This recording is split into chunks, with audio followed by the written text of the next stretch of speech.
Justice Department against critics, deport millions of people in the U.S. illegally, slap 10% tariffs on thousands of products, fire perhaps tens of thousands of government staff deemed insufficiently loyal.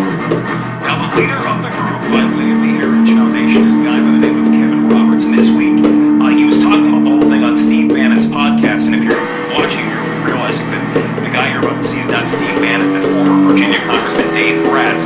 That's because Steve Bannon's in prison now. Roberts says he's predicting a, quote, new American revolution. But listen to what he had to say about what it would take to make that happen. To come full circle in this response, I just want to encourage you with some substance that we are in the process of the Second American Revolution, which will remain bloodless if the left allows it to be. You catch that? Will remain bloodless if the left allows it to be. I don't know what kind of point he's trying to make there, but that rhetoric has a lot of people concerned. This is not locker room talk. This is not political rhetoric.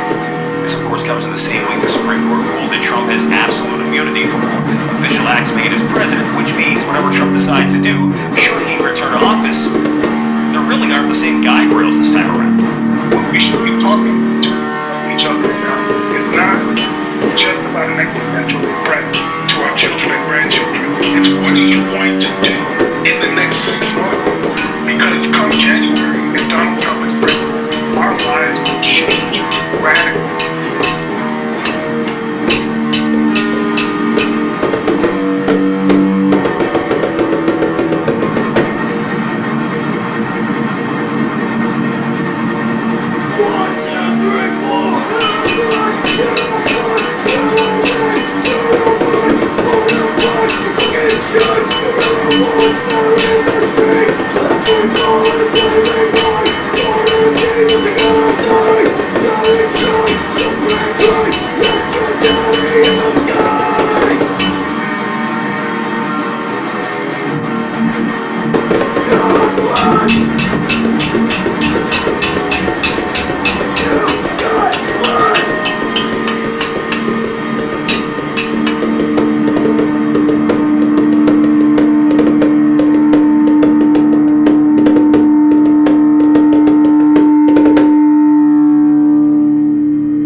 Can you see by the dawn's early light what so proudly we hailed at the twilight's last gleaming, whose broad stripes and bright stars through the perilous fight o'er the ramparts we watched, with so gallantly streaming, and the rocket's red glare, the bombs bursting in air, gave proof through the night that our flag was still there.